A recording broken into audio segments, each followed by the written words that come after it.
Hello my friends, this is Eric Merritt at DAZ 3D, and in this video we're going to talk about the light editor. You can find the light editor in the Lights and Cameras activity, select the Lights tab, and then select Editor. Alright, what we're going to do in this video is go through the 4 different kinds of lights and then talk about the properties on each of those lights and how to change them. Those properties include things like intensity and color, and then we'll play around with those and show you how fun those can be. Alright, first let's talk about the default lighting in Studio, and that's called the headlamp. What we're looking at right now is headlamp lighting. Wherever we look, it's as if there is a lamp on our head, so it lights it up from our perspective. Alright, let's go in and talk about how to create lights first. We've got distant, spot, point, and linear point lights that we can add to the scene via the Create menu. We can also add them right here. And let's add a distant light. Okay. Now it didn't seem like our lighting changed at all when we added this distant light because we're still looking at the scene via the headlamp. So let's turn on this preview lights functionality with this button here, and now all of a sudden we start to see, wow, we've got some directional light there. This distant light acts very much like sunlight. We rotate that any direction we want and we get the feeling that it's just like sunlight. So think of it kind of like that. It'll help you distinguish between the light types. It does not matter where this light is located. This is just kind of a little tool to help you see the direction of the light. And if we zoom in up on that a little bit, you'll get a little better idea of what that looks like. So let's turn it. You see it's just got those little arrows, and that's the little icon in the scene for distant light. Alright, so think of that as sunlight. Now let's go on to the next one. Let's talk about spotlight. And we're going to add a spotlight. Select it there. Now you see you did get a little light here, but you can't see it much because that distant light is so bright and intense. So let's go into the scene and let's just turn that distant light right here. Let's turn it off so its effects aren't seen in the scene. Alright, you can kind of see the shadow of her, and that spotlight down there, you just got a little bit of light. And I'm going to select spotlight from here, and then let's zoom out a little bit so I can grab onto that handle. And we're going to lift it straight up. Alright, now we've kind of got that spotlight on her, which is a cool look. So you got the normal universal tool manipulation stuff right here, which is your rotate, right? And we just did the translate, pulled it up in Y. But you also have this spread angle little manipulator here, and you've got your ray length right here. And those can be adjusted, of course, as always, in the little in the properties area over here. Okay, so spotlight is very cool, but very different from the distant light. Okay, let's move on to the next one, which is a point light. Add that one in the scene, and let's turn off the spotlight just as we did with the distant light, and let's move this one up. This one is, think of this as candlelight. So the other one, the spotlight, is, you're kind of familiar with the idea of a spotlight. It also seems a little bit like a flashlight, but this one is more like candlelight. It doesn't get very intense, and it radiates from one point out in all directions. And here, right here, is the intensity adjuster, and you can see that the intensity slider moves around when you do that. So very dim, and then it gets brighter and brighter as you play with that intensity. Alright, so that's that one. And I was playing around with that one about a year ago and thought, oh, this just doesn't get intense enough, and it just kind of it seemed annoying to me. And so I talked to one of the developers, and actually a couple of them, and what we did is we kind of created this new one called a linear point light. Now let me add it like I have the other ones down here. The new linear point light, and they were telling me, well, this is not real light. It doesn't act like real light. Well, I didn't care. It's cool light. It's a little more intense than the point light. Let's turn the point light off there. And it's got some new controls. We've got the intensity like we did in the other one, right? So its intensity is naturally a little brighter. And then you've got these cool fall off handles, right? So the light will fall off. Let me zoom that down. It starts to fall off on this inner sphere, and it ends its fall off on the outer sphere. Now with this, here, let's move this closer to her a little bit. So we get the effect that maybe the staff is lighting up this chasm. And we'll put it right above her like that. Alright. So now we're going to get into where we're going to talk about some of the properties that are common, all of them. All of these lights have intensity dials, so you can slide that up and get that intensity make it real bright.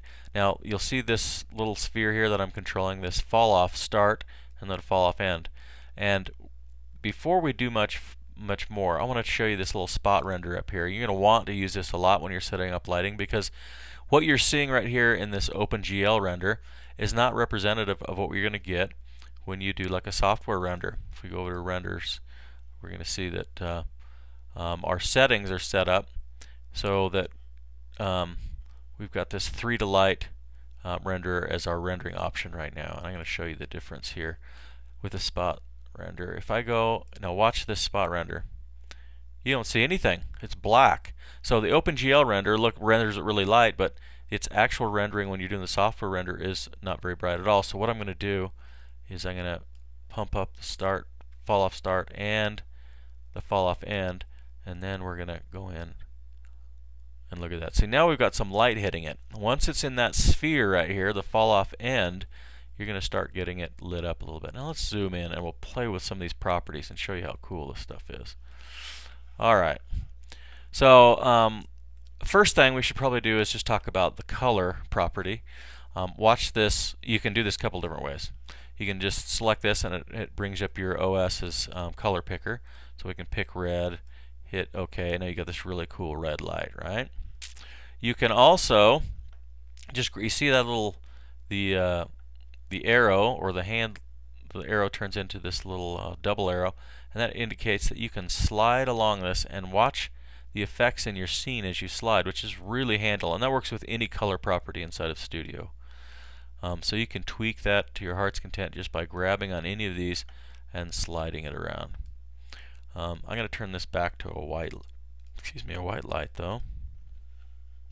Yeah, that's not quite white. We'll click that. Alright, so that's color. Intensity we already talked about, right? It's like a dimmer, sliding it up and down. And then the fall off, start and end. Illumination is interesting. Illumination, let's turn it off and watch what happens. Boom, nothing. It doesn't illuminate anything. If you go to a diffuse only or specular only, watch the diffuse only. It floods this area and it only affects the diffuse of the materials in the scene. And this only does a specularity. You're going to see highlights on the shoulder show up right now, right there. You see that? And then, of course, when it's on, it affects both. You get specularity and diffuse showing up. All right. So those are some common ones between all the lights. Well, that's not true. Fall off start and fall off end are unique to this one. Intensity and color, though, certainly are common. Now let's talk a little bit about shadows. Now let's zoom in a little bit closer. And this is where lights get really fun, I think. Okay, we're gonna render this really quick. It doesn't look real natural. We don't have any shadows cast, so you just get this light that's hitting everything. And let's go into the shadow group, and let's turn shadows on to ray traced. And as software only, meaning software render only, which is what we've set up. We've got the 3 to light software renderer as our preference under our render settings. And then let's do a little spot render of this now. You get a little different feel. Okay, so now you see this shadow going on, but they're really hard, and so we can take the softness of the shadow and let's dial that up a little bit, and let's do this again. I may speed this rendering up so we're not waiting.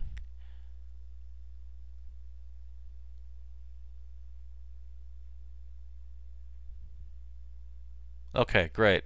Now you get a little more realistic look. It's this, you get a kind of a harder shadow right under where that foot's raised up, and where it's bouncing off the body here, the light is shadowed a little bit around here, which is looks way more realistic and it's much more fun.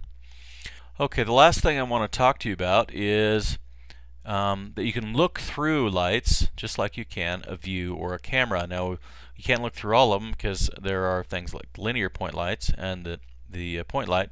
They're radiating in all directions. But anything that's directional, which is the distant or the spotlight, you can look through. So let's look through the spotlight. Actually, let's go to perspective view. And just to show you, let's turn these other ones off. Let's turn that one off. And those other ones are off. Okay, so let's turn the spotlight on. Okay, so you can see right there, if I select the spotlight, where it's at and where it's pointing. It's kind of straight and level with her face. Now let's go in and look through it. Let's go look through the spotlight. And now, just using these viewport navigation tools, we can completely change the direction and aim that light in a way that is very intuitive because you're just looking through the light, and as long as you can look at it, you know that's where it's pointing. Now let's go back to the perspective view, and we'll notice that we have indeed changed the angle that light hits her by looking through it and redirecting it. If you also want to point at something consistently, you can also use the point at functionality in your properties here. So you can go in and select and say I want to point at her face. So you can go right in here and point right at her head, for instance, and it'll lock right onto her head. So no matter where she moves, you will get, let's go and select the universal tool, grab her and move her back, and you'll notice that that light will follow her wherever she moves. So it's kind of cool. Alright, that does it for this video, and we'll talk to you next time. Bye.